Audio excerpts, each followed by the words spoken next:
আজি এটা বহুত শুভ দিন বুলি আমি ক'ব লাগিব যেহেতু প্ৰায় 200 বছৰ আগতে সৃষ্টি হোৱা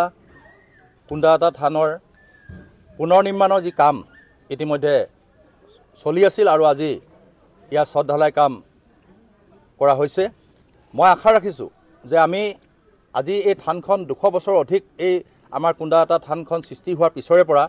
আজি 45 বছৰ আগৰ পৰা ইয়াৰ কিছু কাম লাহে লাহে ভক্তপ্ৰাণ ৰাইজৰ আৰু থান পৰিচালনা সমিতিৰ দ্বাৰা কিছু অলপ ডেভেলপমেণ্টৰ কাম যথেষ্টখিনি তেওঁলোকে কৰাই লৈ গৈ আছে আৰু শেহতীয়াকৈ আমি চৰকাৰৰ জনপ্ৰতিনিধি হিচাপে স্থানীয় বিধায়ক হিচাপে যেহেতু ইয়াত অসমৰ বহু দূৰ দূৰণিৰ পৰা ভক্তপ্ৰাণ ৰাইজ ইয়ালৈকে আহে আৰু এখন প্ৰমাণিত আমাৰ কুন্দাটা থান আৰু এই থানলৈকে এনেকুৱা নহয় যে আমাৰ এই চাবুৱা প্ৰান্তৰ পৰা ডিব্ৰুগড় তিনিচুকীয়াৰ পৰা আহে তেনে নহয় বহু দূৰ অসমৰ বহু দূৰ দূৰণিৰ পৰা ভক্তপ্ৰাণ ৰাইজসকল ইয়ালৈকে বিশ্বাস আৰু আস্থালৈ ইয়ালৈকে আহে আৰু সময়ে সময়ে এই বাস্তৱত ৰূপায়িত হয় তো সেই থানখন নিশ্চয় আমাৰ জনপ্ৰতিনিধি হিচাপে দায়িত্ব আছে যে আগন্তুক দিনত এই থানখন আৰু সুন্দৰ ৰূপত ৰূপ দি যাতে আমি এটা পৰ্যটন থলীলৈকে লৈ যাব পাৰোঁ তাৰ কাৰণে আমি ইয়াৰ ৰাস্তাটো প্ৰায় 5.75 এটা ৰাস্তা আমি নিৰ্মাণ কৰিলোঁ লগে লগে ইয়াৰ আনটাইডৰ যোগেদি প্ৰথমে মই 10 লাখ টকা কাম আৰম্ভ কৰিছিলোঁ বাছ চৰাটোৰ কাম ঠিক তাৰ পিছতে এইবাৰ টকা 20 লাখ টকা আনটাইড ফাণ্ডৰ পৰা দিয়া হৈছে আৰু অহা বছৰ পুনৰ আনটাইডৰ পৰা আমি 20 লাখ টকা আগবঢ়াম আৰু ইয়াৰ পৰৱৰ্তী সময়ত আমাৰ মাননীয় সেই সময়ৰ মুখ্যমন্ত্ৰী সৰ্বানন্দ সোণোৱাল ডাঙৰীয়া বৰ্তমান আমাৰ সাংসদ তথা আমাৰ কেন্দ্ৰীয় মন্ত্ৰী সৰ্বানন্দ সোণোৱাল ডাঙৰীয়াই আজি নিৰ্বাচনৰ প্ৰাক মুহূৰ্তত ইয়ালৈকে আহিছিল আৰু ইয়াৰ পৰিৱেশ তেখেতে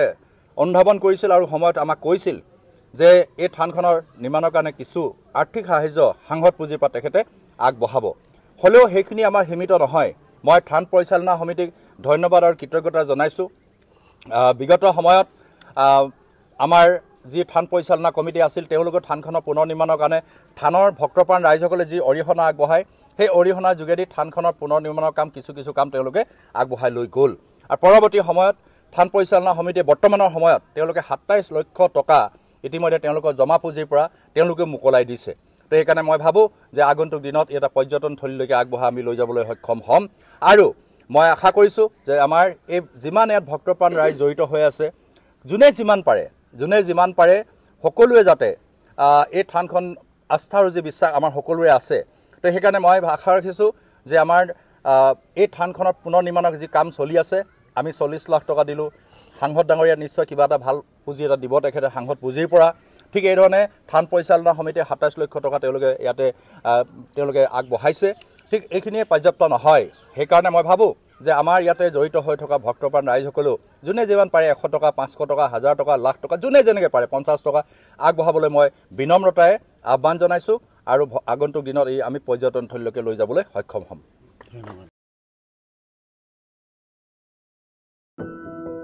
এনিভাৰত 24ৰ প্ৰথম প্ৰয়াস জুবিন গাৰ্গৰ গীতৰ প্ৰতিযোগিতা জুবিনৰ গানে কি আনে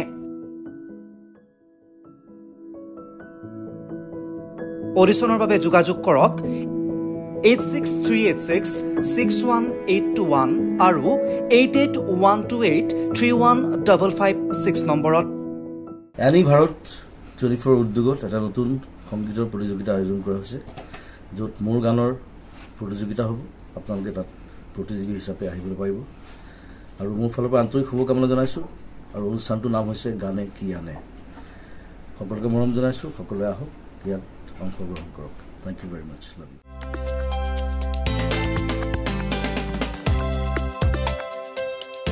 আপোনাৰ ঘৰখন আৰু অফিচ চালে চকুৰুৱাকৈ সজাওক আজি আহক সকলো ধৰণৰ অত্যাধুনিক ফাৰ্নিচাৰৰ বাবে সিটি ফাৰ্নিচাৰ 6 মাইল গুৱাহাটী আমাৰ ঠিকনা 6 মাইল পাঞ্জাবাৰী ৰোড পুৰবিদাৰীৰ সন্মুখত গুৱাহাটী আমাৰ যোগাযোগ নম্বৰ 9435013969